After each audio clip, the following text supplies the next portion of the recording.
Karina. Good morning, everyone. Welcome back to, or good morning, good afternoon, and good evening, wherever you are. Welcome back to Business Without Borders. My name is Angie Snowball Thompson with Living in America, and I am a business English communication coach, which means I absolutely love culture and language. And so I have a very special guest here today who shares that love with me, Karina Oporto. She's from Chile, and she has lots of things, but she does translations, interpretations, and even has this really cool new software that she's working on. I don't know how much she's going to tell us yet, but I'm very excited about that for interpretations. So, Karina, welcome to Business Without Borders. Thank you so much for being here today. Last minute, she filled in for me for someone else that couldn't make it, and she was, yeah, sure, I'll be there. So thank you so much for doing that. And tell us a little bit about you and what you do. Well, thank you for having me. I'm really, really happy to collaborate with you in this. And well, my name is Karina. I currently live in Chile. As as a degree, I am a translator. And I've dedicated myself most of the time, most of my professional development to being an entrepreneur in the language area. So that's what I've been up to. And that's pretty much it. That's where I can start from. No, absolutely. She's pretty much it. So she does a lot. And I'm very excited because usually if people need translations, they might need some English lessons. So I really love working with translators and interpreter people too. So thanks again for being here. So I was looking up some stuff about Chile. Usually the first thing I like to do is show everybody where it is, because not everyone is familiar with all these things. So I'm going to quickly share a little picture of the map that I have here. I think I am. Yeah, here we go. So here is Chile. It is by Argentina, bordered also by Peru. And I did find out while doing this that it is one of the southernmost countries closest to Antarctica. Yes. Like at the actually, I found that out not so long ago because I had to travel all the way to Posesión, which is a city that is like located south from Argentina. So if like at that point, Argentina is in the northern part of Chile. So I really didn't. I mean, you kind of know those things from the geography that you learn when you're at school, but you don't actually acknowledge what does it mean, because we have like I grew up with the fact that Argentina was next to us, but at that point, Argentina is in the upper part. So it was kind of funny to get to see that. That is funny. And just looking at it on the map, it's really hard to like envision because of the way, to me, because I'm America, I'm like this and you're like this, but it is so long. And I looked your population up as somewhere around 18 or 19 million people, but a third of the people live in the capital. So Santiago, yeah. So is it crowded or is there just no one around everywhere else? What's it like to have that type of geography? It's super crowded, and I think it has to do with the policy of spreading people all over the country. It's a little bit difficult. I think it's because of the geography itself. Everything is very centralized, so everything goes to Santiago, and then from there it's sent to the different regions.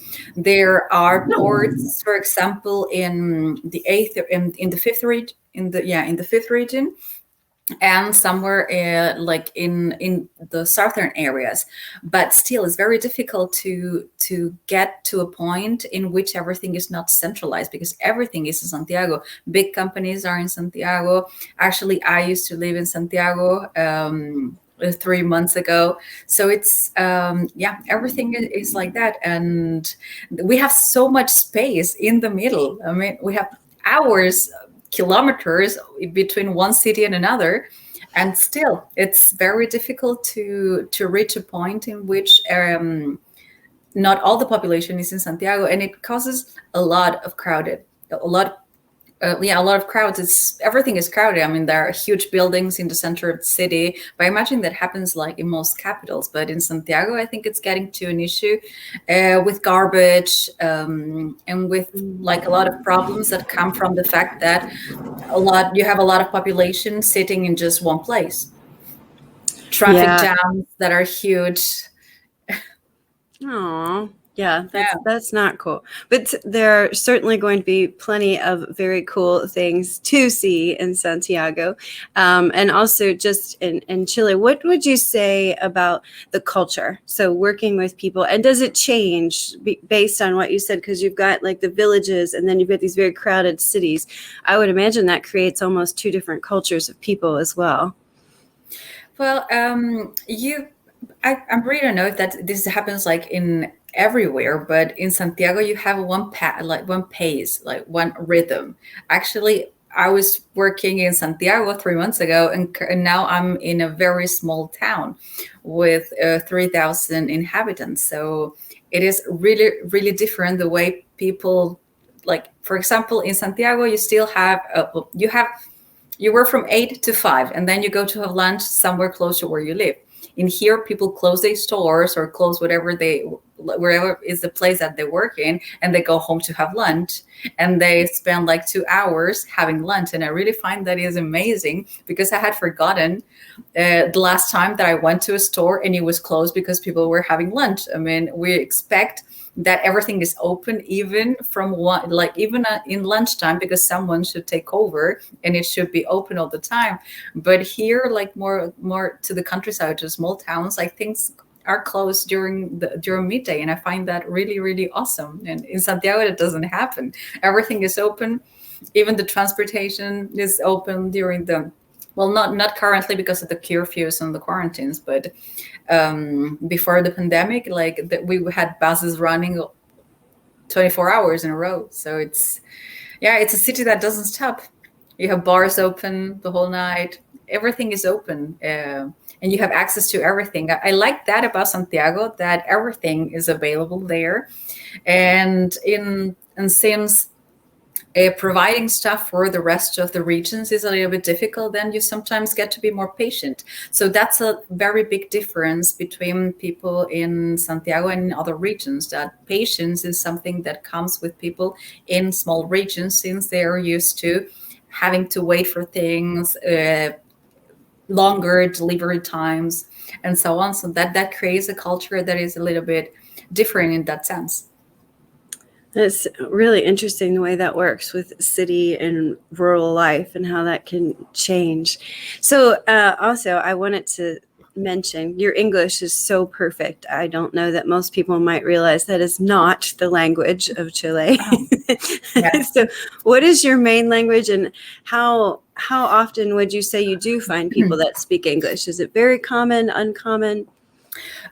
We like, even currently, language is being something that is really interesting in our country, since I don't know if you know, but currently we are writing a new constitution, like the law constitution, in our country. So this is interesting because the president of that organism is a Mapuche woman.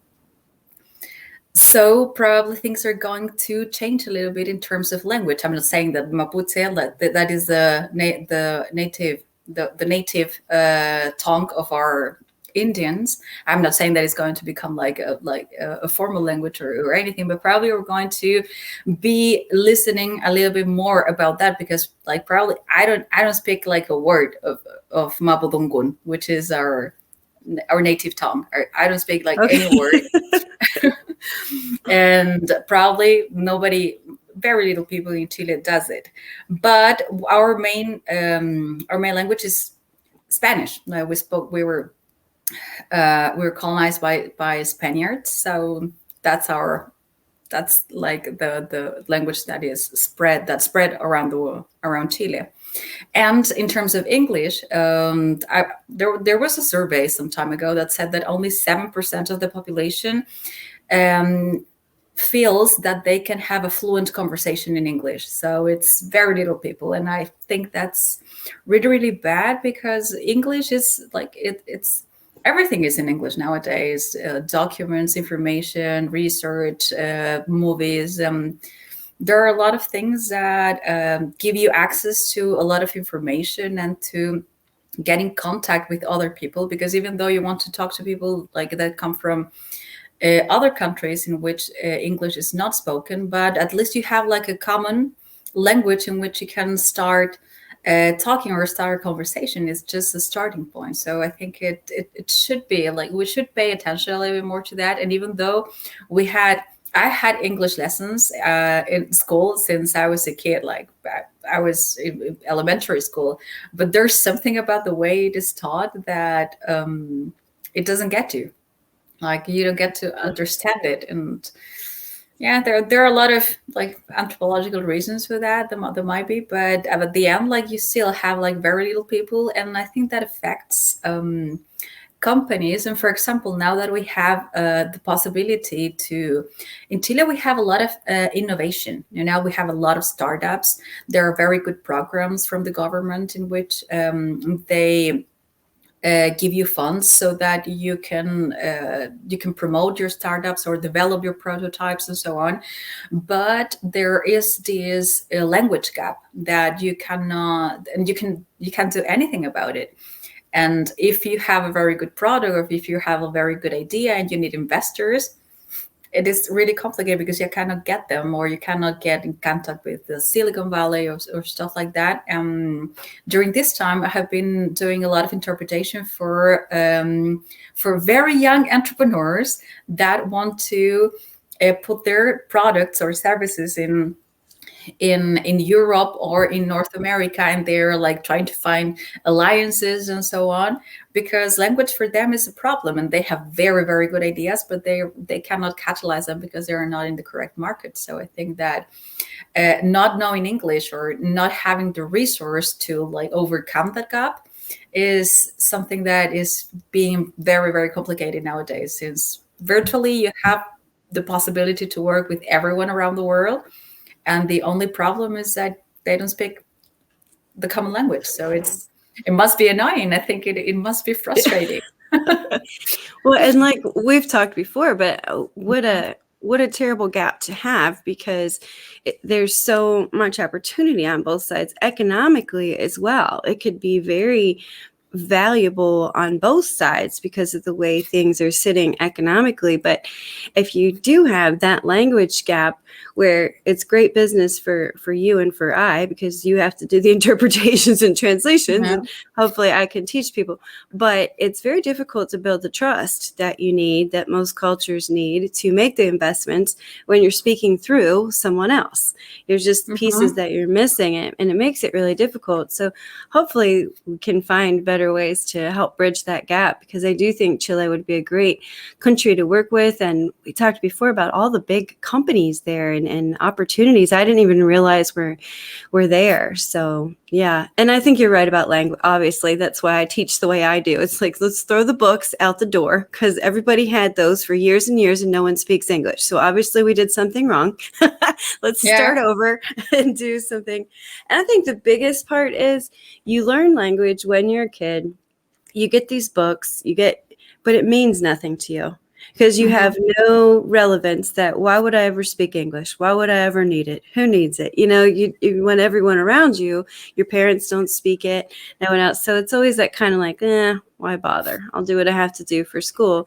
And then the lack of native speakers, or as good as native speakers like yourself, to actually practice with them. I mean, sometimes I meet language teachers and I think, oh my goodness, no wonder that child can't speak English. You're struggling, having a conversation with me. So they know it, they understand it, the testing and everything, but they just can't have that. Conversation's a whole different level. Yeah, so, like for example, in my case, I don't even know how I learned the language. It was not a school. I mean, if it had been like that, all my classmates would have learned it. So there was something in me. And yesterday I was talking to someone and I said that I'm a very talkative person. I like speaking. So, and I'm not that kind of person that can build sentences with a small amount of words, or that I cannot express myself with my hands, or try to say something with my hands, or writing, because there are people that are really, really good at it, that are very good at expressing everything with little words, with their hands and so on. No, I need the words. So probably that's why I tend to learn languages a little bit fast, because I really, really need it. Yeah, I think that's exactly right. When you need it or you want it, then it's there. So, Yeah. yeah, I just want to take a quick break and say hello to Monica. She is always here, our faithful watcher, very interested in culture and traveling with us. So, yes, Monica, happy that you're here. Great to see you this morning. And learn about the translation business together. So there were a few other things. I looked up Chile and I was like, holy cow, I'm a terrible person when it comes to culture, because there's so many things I didn't know, including the fact that one, Easter Island is part of Chile, but it's not close, right? It's something like a 6-hour drive or 6-hour flight or something. 6-hour flight. Yeah. Wow. That's crazy. Yes, I think, well, we have actually two islands that are the most important one, or like the ones that are like a little bit farther, which is the Chiloé Island and the Easter Island. Unfortunately, I don't know the Easter Island, but because, as you said, it is a little bit far away, and it's also like a very expensive place where to travel for, even for us, even though it's in our own country. And a lot of, as I told you, a lot of things are happening currently in Chile. So we're starting to acknowledge all those things, because islands are something that are a little bit different, since they are far away. As I told you, probably they're even more patient than people from the south, for example, because it's even harder to supply them with things, and they have to wait much more for deliveries and so on. It's probably they feel like another continent, but it's a really nice place where to be. I would love to go there someday. Isn't that crazy, in your own country? Yeah. And it's so hard. That's, But that's like mine too. Sometimes you're like, oh, you haven't been to San Francisco? Well, that's a 5-hour flight for me, and extremely expensive. Like, I haven't yeah, been everywhere. I've been a yeah. lot, but you can't go everywhere, right? Mhm. So also, But I thought, culturally, I think that like they're awesome. I mean, even people in the Chiloé Island, like I think that culturally they are very different from people in the continent. So I think it would be good if we start like creating a better link with them, so that we can get to know them, and they can get to know, to come here. Like there are different opportunities in the continent. Probably I really don't know much about Israel. I don't know what's their what their society is, if they're like, what kind of schools do they have, like what kind of things do they do. Like we really do not know much about that. I don't know much about that. There must be people that like learning about our culture a little bit more. I'm a little bit lazy in that, but I think it would be very enriching for us. yeah, no, it's so interesting. I always, and you're not the first person who said that. Almost everybody says that when we talk about their country, and some people get really prepared. Johan being one of them, who just popped on to say hi. Hi, Johan, how are you?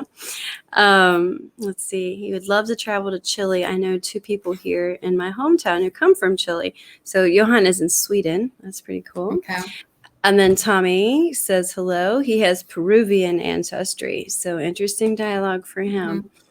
But it's interesting that we always find out more about our own country when someone else asks us. So you're like, oh gosh, yeah, let me look into that.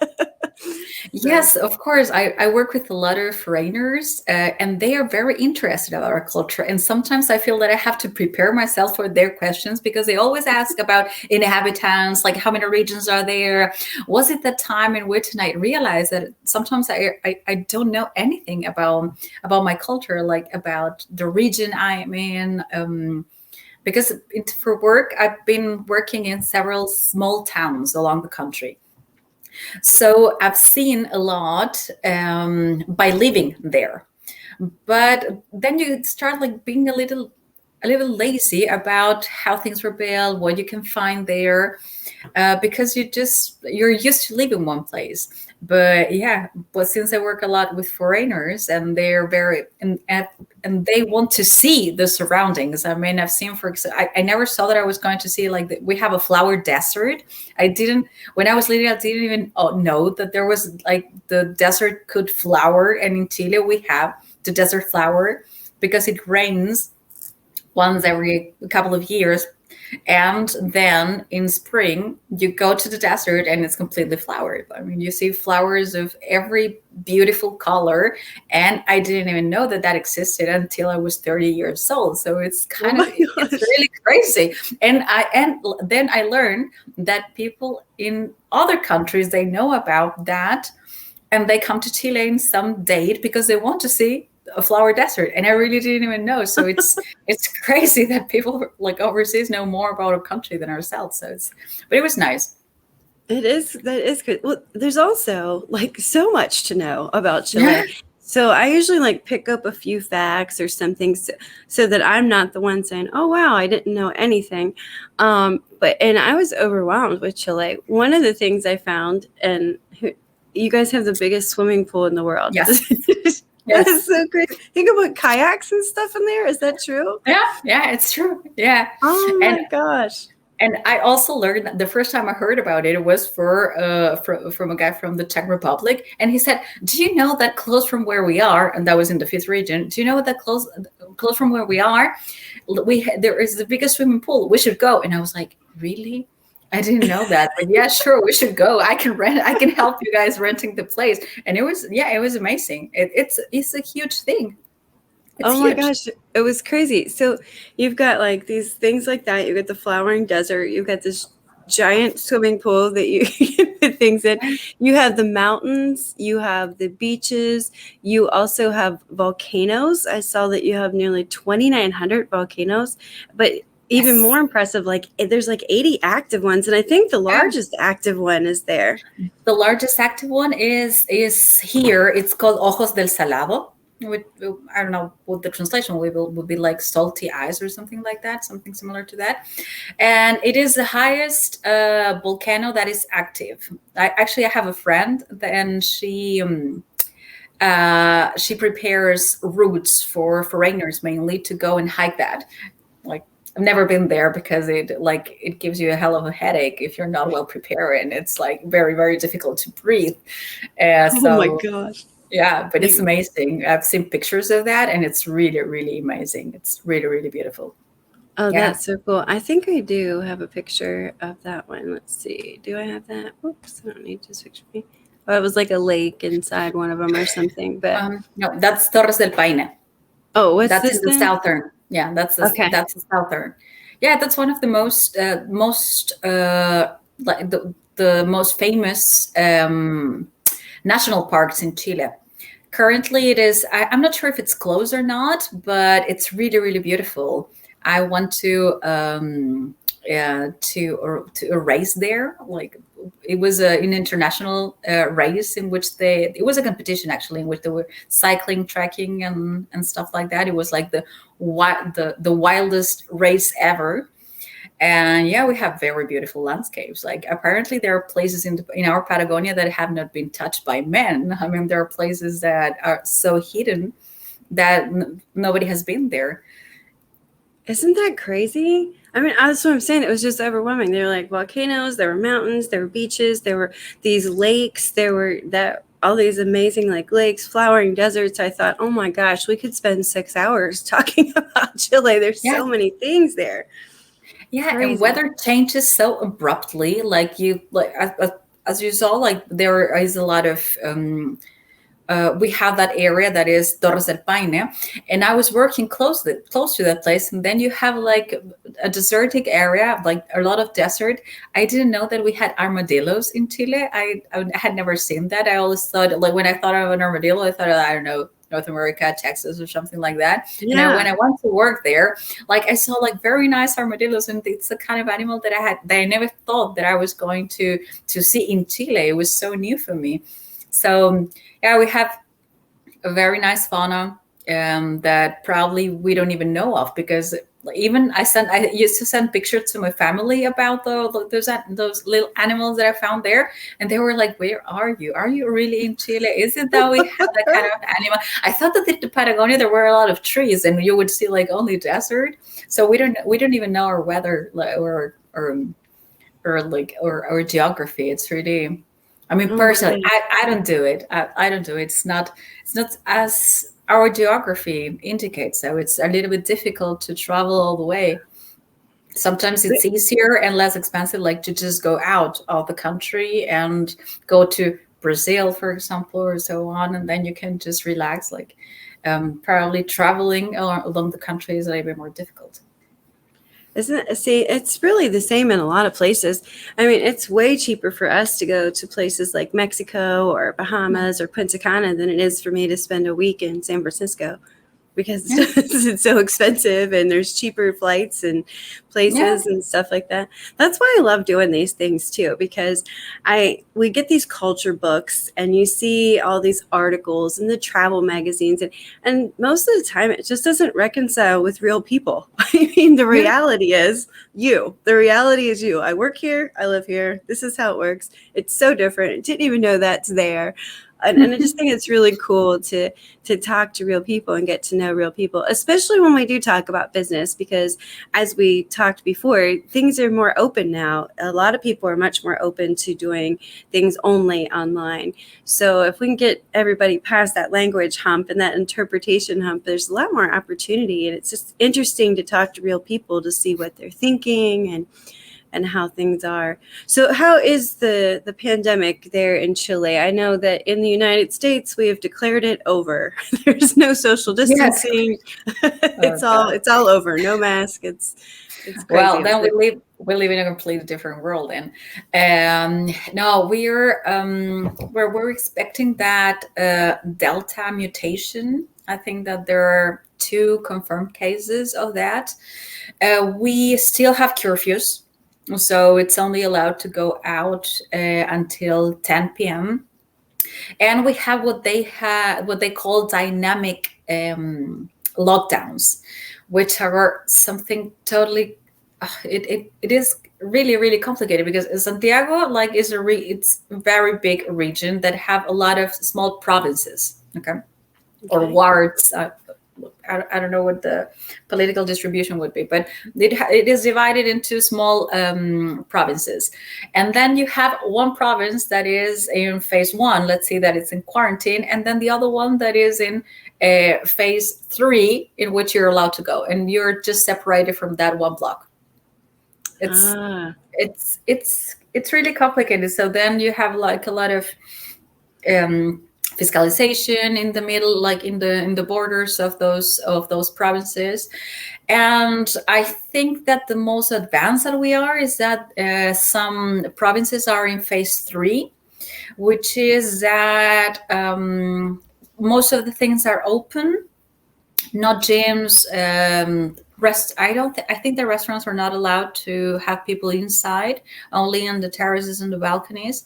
But since our geography is really really different, like for example, like that's not possible, for example, in the south, because there are no terraces, because it's so cold and there's so much wind that there are no terraces for restaurants. So it is as if everything was locked down still. So but still, like it is mandatory to use the mask. It is highly encouraged to use the KN, the KN. okay. There The is one type of mask medical ones, yeah. that is supposed to be better, or to work better. Still, hospitals are like very very crowded, and we started our winter in here on the 21st of June.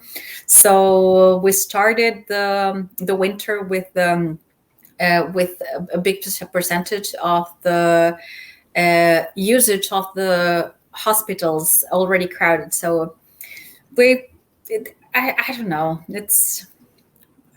We don't think that we're leaving the lockdowns anytime soon. I mean, I even prepared myself and I came to live at the beach because I really don't see that things are going to change so much in Santiago, because also there is an anxiety to go out. I mean, to continue working, to continue doing your stuff. In Chile in general, a big percentage of the work is a little bit informal. Mhm. We like there are a lot of policies that encourage people to be independent. So you have a lot of startups, you have a lot of entrepreneurs. There are big companies, but I think that it is 60% of the men labor is related to small companies rather than big companies. So then you have a lot of entrepreneurs like living probably day by day. There's not like much regulations, so like people need to continue working. It's not that we're going to get like support from big companies or from the Right. government. So we have like this issue between people needing to work, like people actually need to work because they depend on that. And but what are we going to do with the pandemic? Because like how are we going to regulate this? So it has been a very big issue. It is hard to find a balance between those two things, but I think we're trying to get to a point in which you don't have to like sacrifice job, but you have to take care of people also. So let's see how that will go. But for us, like the pandemic is not over. It's not even close to be over, I would say. Yeah. And what about vaccinations? Are those widely spread? Have you had a lot of vaccinations? What's the thoughts on that? The government like a very like massive program. So now I think that even the kids of 18 years old are already inoculated. Okay. Only people that didn't want to get the vaccine hasn't got it yet, but the rest of everyone that wanted to get it, they had it because it was for free, and it was a very big program. Like there were massive efforts to get everyone vaccinated. Yeah, Yeah, I everywhere. think that that's so interesting to me because that's the first thing when we talk about the United States. It's the first thing ever. Because I always say this is crazy. Like there's so many other countries. Malaysia is still in lockdown, all these things, and we've just said, "Well, it's over." And part of me gets anxious. Part of me Yeah, is like, "Everybody, go back home." I mean, yeah. I'm happy to see it. I'm happy to see people. So I am torn between it, but it's really interesting. That's the first thing they ask me. It's like, well, what about vaccinations? Everyone's vaccinated. I'm like, it is, but there's just, we can talk about that forever. But these variants and stuff, it changes. Hmm. You can't trust that. So I'm interested to see what happens here in the winter because right now we're in our summer, which also made a difference last year. Like, Yeah. generally speaking, viruses do go down in summer because you're not squeezed inside together. But we will see. So we did have a question. Good morning, Deepesh. It's good to see you here. And Deepesh says, yes, yes, that's all great, but let's talk about food. So Yeah. what are, tell us about some of the favorite food dishes in Chile. Well, food is always an issue for me because I'm not a strict vegetarian, but I'm mainly plant based. If I cook actually only that. So food is always an issue for me in Chile because we eat a lot of meat. Like, I mean, it's really, really hard to go to a place where we don't eat meat.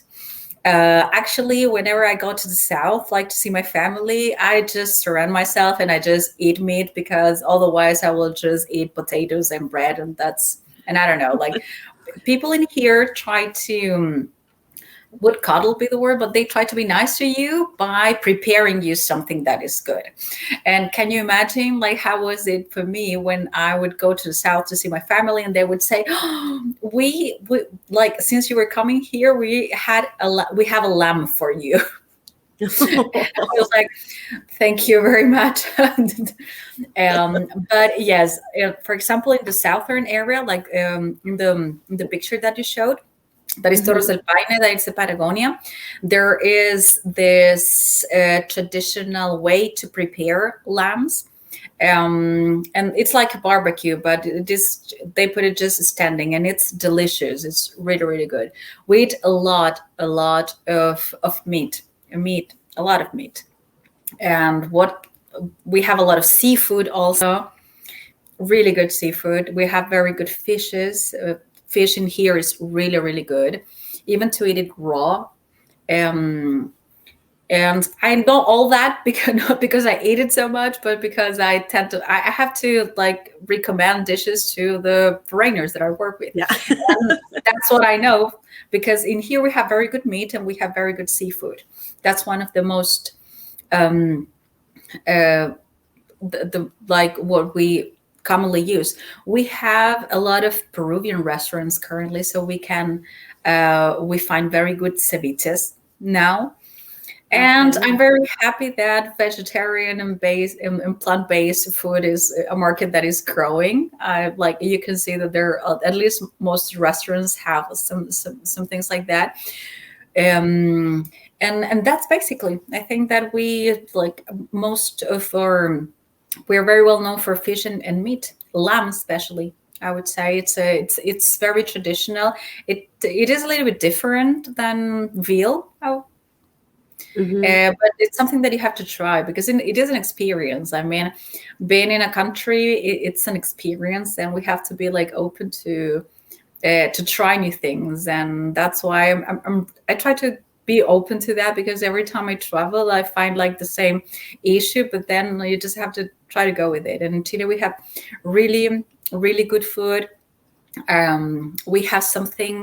We have very different things that come from a tree that is only from Chile, I believe. I'm pretty sure that it is. That is the Araucaria. And it's like a very nice tree in which the leaves become a fruit, and then you boil it. And it's similar to hazelnuts, I think. And you Ah, boil it, okay. and then you eat the part that is inside. And from that, you can do flour. You can do very nice recipes that have a lot of calories, because those trees are in the south.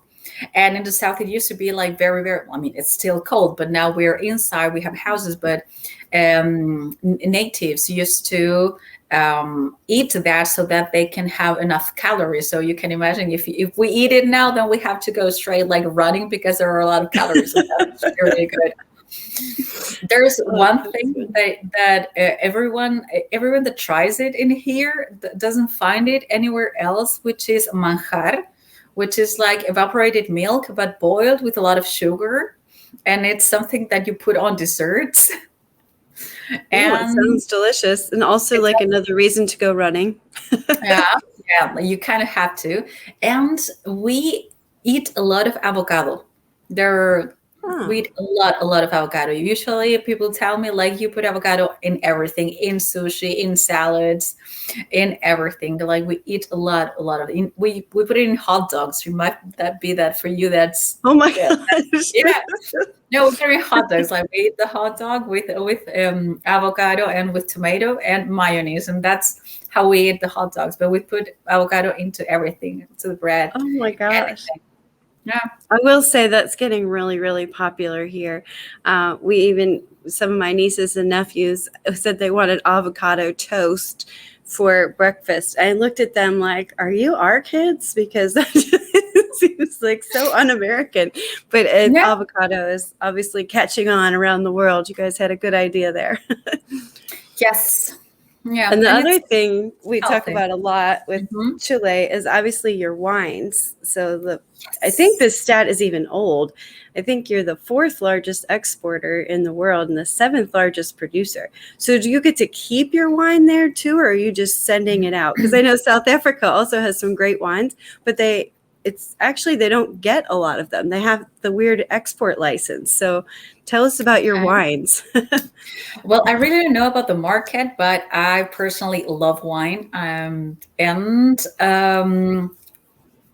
we get to keep it. Yeah, we get to try it. Okay, that's And good. first, I really don't find it. I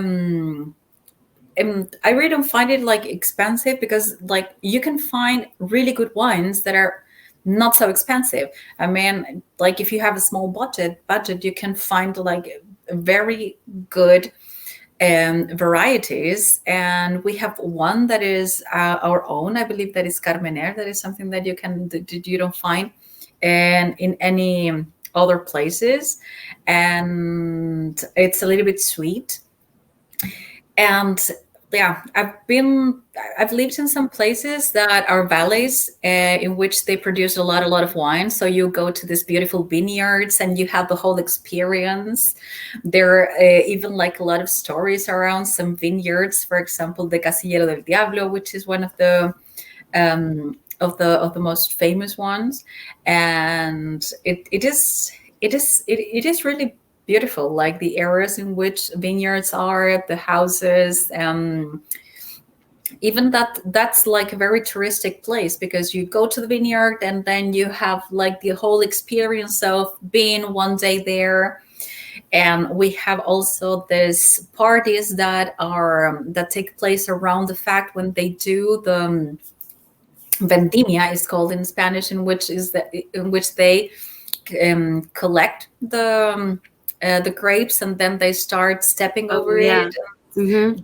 Yeah, it is a very nice thing. I think that we are getting to acknowledge our wine more, because when I used to be young, I remember that my parents would buy like a very big bottle in very poor quality, and nobody knew about drinking wine, because wine was something that was for the elite, for example. I never got at home we never had like a very good wine, and you would drink like wine or this sweet wine from like very big cans, so nobody would spend Mm-hmm.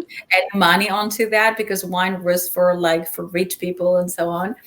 And I think that now there are like open markets, even once or twice per year in Santiago at least, and in some other places, which you can go and try different varieties of grapes or of wine. So we're now we are getting to appreciate our wine culture, and I think that's awesome, because wine is really really nice.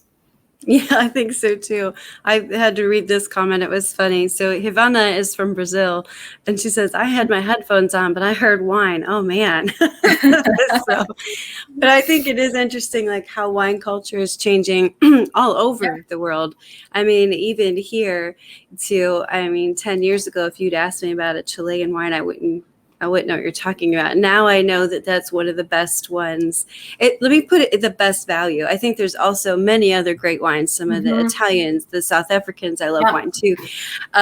But the value that you get with the quality of a Chilean wine, even Mhm. with all the export, because I'm sure it costs a fortune to Mhm. get it here, it's still a great value. And I absolutely love different Chilean wines. So I Yes. also found something, and I don't know if you'll know what this is or not, because you know how culture books are. Sometimes people are like, I don't know what that is. Some kind of, oh, here comes a puppy Oh, dog. yeah. Well, she wanted to be part of the conversation. I know. Mine always does. Every once in a while, he Um, barks at us, but today he's yeah. tired. So I found something that is unique to Chile, an Mhm. alcohol or shot or something called pisco. Mhm. Do you know what Mhm. that is? What is it? It was really Yes. unclear. I was trying to read it. I'm like, I don't really understand what it is. Yeah, pisco is a type of also it's a grape.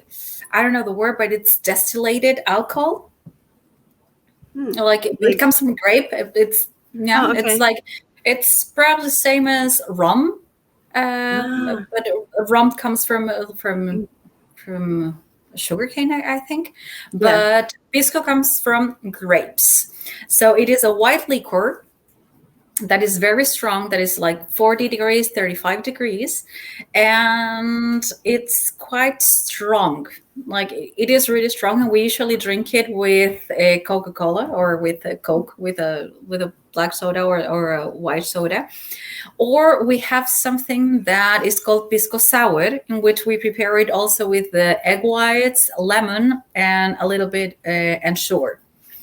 And Okay. personally, I don't like it so much, but I've learned that foreigners love it, because it is quite strong. And our pisco, it is like vodka, I would say. It tastes a little bit similar, and the shape is a little bit similar to vodka. And it's really good. We drink it a lot. I mean, especially when we were young. Like our favorite drinks are always what we call combinados, which is or piscola that we call it. That is basically pisco with Coca Cola. It's really it's good with ice and that. And yeah, also Peru has pisco, but it's a little bit different. I think I'm not sure if it has to do with the type of grape they have in there, but I'm used to the one that we have in Chile, and we usually drink it like that, with Coca-Cola, and it's like it's Oh, very that's popular. interesting. I think that the things that we drink the most in here, especially like when I was studying at the university, I remember that the things that we drink the most were beer and pisco. That was it. And I mean, Oh, that's okay. that So was you did know. yeah, That's yeah. No, funny. it's It kind of sounds very like well done. grappa from Yeah, Italy, like from a hmm grape. Just like I never yeah. could drink grappa. It was the type of drink you'd like take it in your eyeballs, be like, "Whoa, that is strong." Yes, I've seen that foreigners sometimes drinking like that, because for them it is almost a crime to like to mix a Coke or a soda with pisco, because they want to taste it. They want to taste it, but we're just so used to drink it with soda that I don't think I would drink it just like a shot. No, I don't think I would. Yeah, I But trust you. On my world tour, when I stay at your house, I'm drinking it with Coke, Coca-Cola. yeah, yeah, it's just to soften it a little bit, but it is strong, and like it goes from 35 degrees to 45 degrees. Those are like the 45 would be like the strongest one. Wow. And I think that well, you barrel it in different types of wood, so it sometimes you get like that flavor of the barrel you put it in. I believe, yeah, I believe the ones I went to a vineyard, and there is like a strong relation between the barrels that you use like for wine and pisco. Like sometimes they use the ones that they use to produce pisco, so that they have like some sort of flavor, and they use it later like uh, for for wine. There is a whole culture in the wine and pisco industry that I really don't know. I'm good drinking it, but I really don't know where, where it comes from. But I think that I have very good taste in that. At least I can recognize when one is good or not. Oh, that's funny. I would say the same here. You know, some people get really into the culture of all kinds of different things. Bourbon is a big one here where I am Mhm. because I'm near Kentucky. And they get so into it. And I thought, oh my gosh, I just like to drink it. I don't Yeah, I don't know all the rules or the yeah, history or which one's yeah. which, but oh, Yeah, that's like some interesting. people, yeah, some people, like for example, when they drink wine, they say it tastes a little bit like peaches or a little bit like a cinnamon, and I'm like, this is good. Yeah, I exactly. liked it. I like I it. liked Yes. it. Yeah, I love that. yeah. That's funny. So we talked about a lot. We went through all types of language and culture, foods, geography. Is there anything else that haven't asked that you can think of that you'd like to share about Chile, or advice that you might give international professionals thinking about working with Chile? Well, I personally I think that Chile is a very beautiful country. It is a nice culture to visit. We are very friendly with foreigners. And there is so much diversity in here. I mean, if people decide to come to Chile, you will have desert, you will have mountains. There are a lot of things to do, and it is a really lovely place where to travel.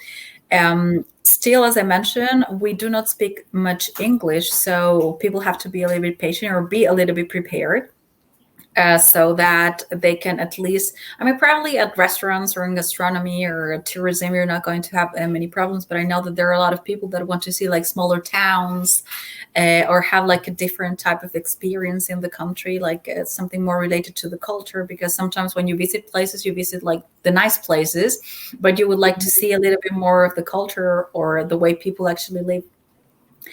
And but I love it personally. Like I like getting to know my country, because people are so diverse. As we said, I haven't been in Easter Island, and I've only been in Patagonia like a couple of times for work, and I've learned that I've seen that people are like really, really different in terms of time, and you have to be to have like open mind, to get to know them, because it is a different culture. Like we are all so scattered around the country, along the country actually, and also like the communities and like the natives that lived in those places were completely different from each other. So the mixture that we have is quite nice. And I would encourage everyone to visit the country. It's like a very nice place where to be. There are a lot of things to do in Santiago. Like even in Santiago, you have a lot of things to do. Someone mentioned Valparaiso. Valparaiso is a port that is really, really beautiful. I cannot get enough of it. Every time I go, I get amazed by the paintings, because it's a very colorful city. And I remember that every time that I was in a project in which we had people coming from Europe, like at least twice per month, and every time we had the opportunity to go there, it was amazing, because the view from there is really, really beautiful.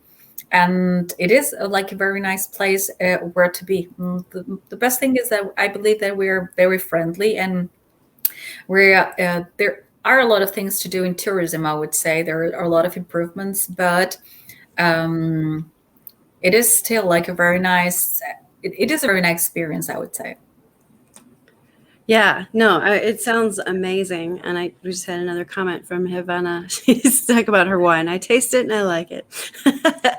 And she works with me with English, and she says your English is her goal. Havana, if you're still here, your English is just as good as Karina's. You need to believe in yourself. Yeah, the thing sometimes we don't know the way we speak, because like I just speak and I really don't know if sometimes it's grammatically correct. The Probably it sounds good, but sometimes like grammatically we make mistakes. But I don't know, like we still have to speak. And that's where it starts to sound good. And I talk about this with a lot of my clients is it doesn't have to be perfect. Americans aren't Mm-hmm. perfect. Most of us would fail those international tests, the TOEFL or the EDLs or something like that. We don't know the grammar. We just say what we feel is right. And I don't like working with people because after the first like 5 or 6 things, I can say, okay, well, you do say this a lot, and that's not quite right. So you get to fix like a thing instead of Mm-hmm. learn grammar. And that's a whole different world, because you sound amazing. I see that with my German too. Like I have terrible grammar in German. I actually just like gave up on D, dare, dane, dame, dare, whatever, because there's this like giant chart. People tell me Uh-huh. all the time that, not just tell you, but you can tell they believe you because they talk back to you in German, or they Uh-huh. talk back like, Yeah. oh yeah, she's good. She gets it. Because Yeah. sometimes I have to like, just slow down.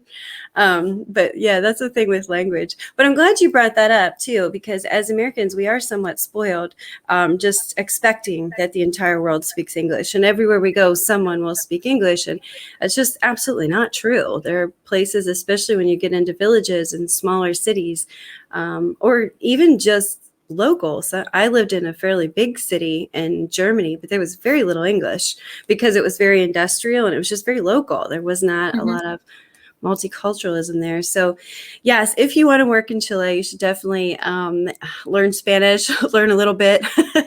And then also Karina, that's one of the reasons I brought her on, is she is an interpreter and a translator. And I think if you know someone who's interested in investing in startup companies of some sort, or there's a lot of industry there, I would absolutely encourage you to link up with Karina. She's tagged in all the post things we have here. Also, you can go through me, obviously, and have a conversation with her about the translation and interpretations, because there's a lot of opportunity there, as well as just a beautiful place to visit. So I just Yeah. want to thank you again for being here. It's always awesome to chat with you, and I look forward to working with you someday on some projects somewhere. Sure. And yeah, if we have nothing, if you're anything else you'd like to add one last time. All right. Yeah, Well, just I'm happy that you brought that up. Like the Chile is like a place in which we have a lot of industry. There are so many things and so many opportunities in here to collaborate with other countries. Like we are a place that exports a lot of like copper, wine, and several things. So yeah, I will be happy to help if like anyone wants to get in contact with someone here in Chile and feels that there is a gap in between because of the language. And I would be more than happy to continue working with you. And thank you very, very much for having me. It was a really nice conversation. I think it flew really well. Absolutely. I knew you'd be wonderful. So, thank you again. Thanks everyone for tuning in with us this week. I will be back again next week at the same time with Pierre Nicolas Schmidt from Belgium. So if you're interested in working with someone from Belgium, learning more about Belgium, which happens to be one of my favorites. That was where I lived for a while. So feel free to tune in next week. Thank you, Karina, again, and have a beautiful week. Thank you very much. Same to you. Thank you.